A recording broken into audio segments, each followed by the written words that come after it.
তা পীর সাহেবের দুনিয়ার কথাই যদি চিটিংবাজি কথা হয় তা আখেরাতেও কি করবে? অমুক পীর সাহেব কি ভুল বলেছে। আরে পীর সাহেব কি ইসলামের দলিল? পীর সাহেবের কথারই তো ঠিক নাই, পীর সাহেবের জবানেই তো ঠিক নাই। দেখতে পাচ্ছেন আপনার সোশ্যাল মিডিয়াতে কিছুদিন আগে ফতোয়া দিচ্ছিল যারা তৃণমূলে ভোট দেয় তাদের জানাজা পড়া যাবে না। পীর সাহেব ফতোয়া দিচ্ছিল তৃণমূল যারা করে তাদের জানাজা পড়া যাবে না। ফতোয়া দিয়েছে কে? না পীর সাহেব, একজন হুজুর, ফুরফুরা শরীফের কাসেম সিদ্দিকী। মারাত্মক ফতোয়া, এলাকায় তো একদম গরম।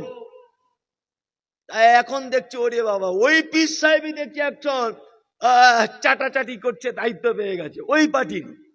দেখতে পাচ্ছেন? তা পীর সাহেবের দুনিয়ার কথাই যদি চিটিংবাজি কথা হয় তা আখেরাতেও কি করবে?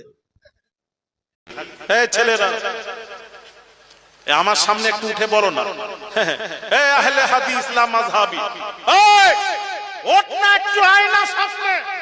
আমি দেখি কত বড় হয়েছে। তুই ইউটিউব দেখে তুই শিখেছিস, আমি পড়াশোনা করে শিখেছি, ঠিক কি না? জোরে বলে। বেয়াদব কোথাকারে, খালি ফসফস কর, আমাদের কাছে এসো ফসফস কর, দেখি তো।